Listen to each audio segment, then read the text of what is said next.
Assalamualaikum warahmatullahi wabarakatuh. Kami dari kelompok 3 akan mempresentasikan tentang hakikat sholat.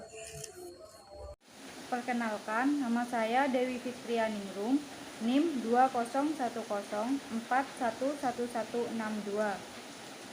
Assalamualaikum warahmatullahi wabarakatuh. Perkenalkan, nama saya Sefiatan Seila, NIM 20114111168. Assalamualaikum warahmatullahi wabarakatuh. Perkenalkan, nama saya Ahmad Sofyan, NIM 2010411152, Fakultas Ekonomi dan Bisnis, Prodi Manajemen. Perkenalkan, nama saya Ahmad Faruji Fitrianto, nomor induk mahasiswa 2010411175. Perkenalkan, nama saya Rifki Alfaresi, NIM 2010411177. Hikmah sholat. Berikut 10 hikmah yang terkandung dalam sholat. 1. Dapat mencerahkan wajah. 2. Menerangi hati. 3. Menyehatkan badan. 4. Menjadi faktor ketenangan dalam kubur. 5. Menjadi sebab turunnya rahmat. 6. Kunci membuka pintu langit. 7. Dapat memberatkan timbangan. 8. Tempat keridhaan Allah Subhanahu wa taala. 9. Bernilai surga. Dan yang terakhir, 10. Menjadi tabir dari siksa neraka. Di sini saya akan menjelaskan mengenai makna spiritual gerakan sholat. Yang pertama yaitu takbiratul ihram. Takbiratul ihram sebagai starting point sholat, simbol starting perjalanan hidup. Maknanya penyerahan totalitas pada yang maha awal bahwa karenanya ada dan karenanya melakukan perjalanan hidup.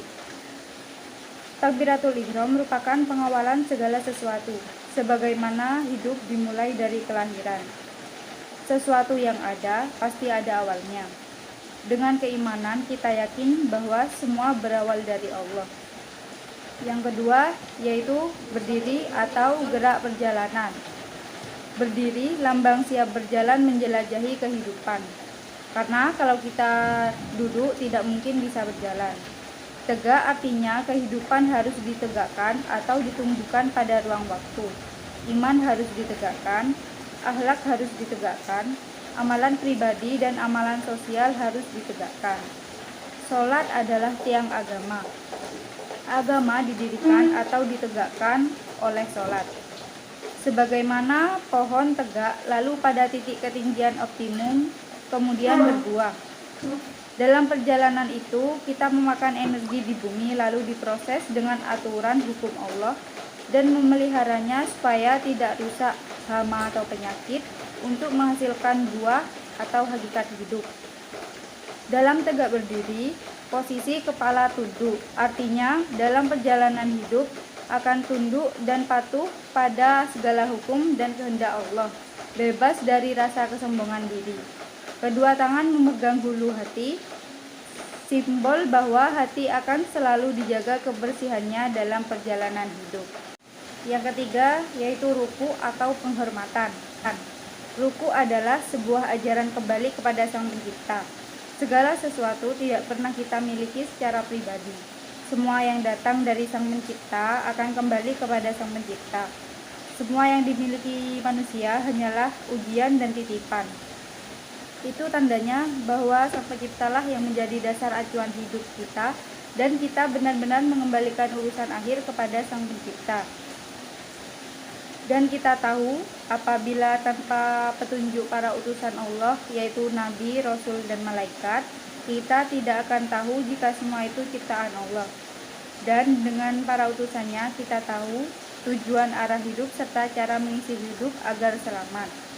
Jadilah kita menghormati para utusan Allah, Rasul, Nabi, dan Malaikat yang telah mengenalkan Allah kepada kita serta menghormati langit bumi beserta isinya, serta termasuk kepada siapa yang mengenalkan Tuhan kepada kita seperti orang tua dan guru.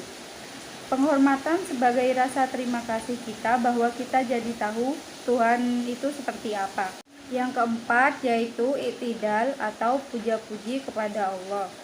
Setelah kita ruku, kemudian kita berdiri lagi untuk mengisi perjalanan hidup dengan penuh puja dan puji pada Allah, serta penuh syukur setiap saat sehingga tercipta kepatuhan dan ketaatan.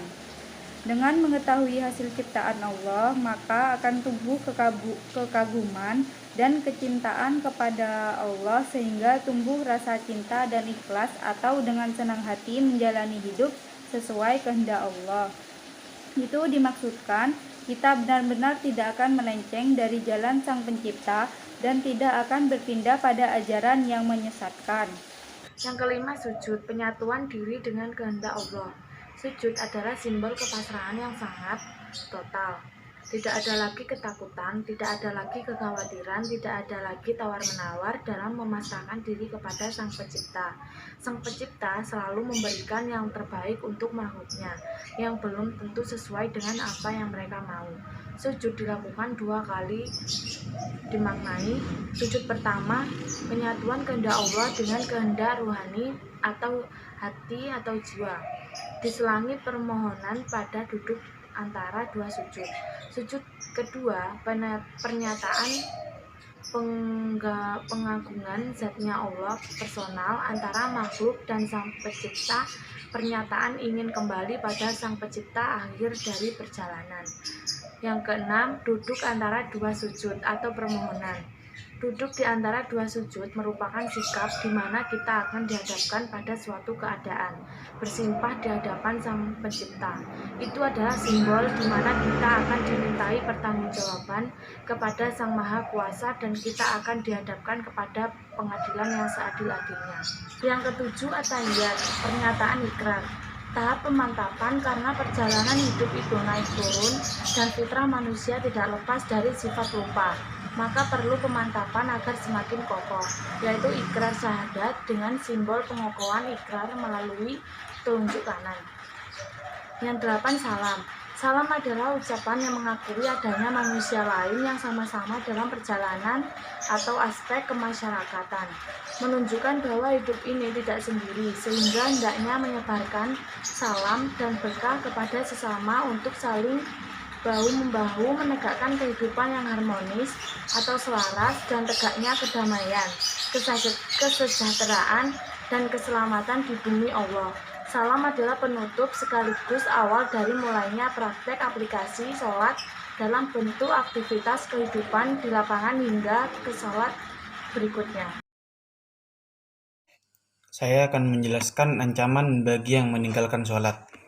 Ketahuilah, kemungkaran dan dosa terbesar sebagai umat Islam adalah meninggalkan sholat fardu 5 waktu. Karena itu Imam Al-Haddad berwasiat, janganlah sekali-sekali engkau meninggalkan sholat 5 waktu atau sebagiannya saja. Karena apabila dirimu melakukannya, maka berarti engkau akan celaka bersama mereka yang celaka dan mereka yang merugi di dunia dan akhirat. Sebagaimana engkau diwajibkan untuk memelihara sholat dan haram atasmu untuk meninggalkannya, begitu juga engkau diwajibkan untuk mendidik anak istrimu dan orang-orang yang di bawah tanggunganmu untuk menegakkan sholat. Janganlah engkau mentolerir alasan bagi mereka untuk meninggalkannya. Dalam hal ini baginda Nabi besar Muhammad SAW bersabda, yang artinya perjanjian antara kami dan mereka adalah sholat. Barang siapa yang meninggalkannya berarti ia telah kafir. Dalam riwayat lain, Nabi besar Muhammad SAW bersabda yang artinya barang siapa yang sengaja meninggalkan sholat berarti ia telah kafir secara terang-terangan.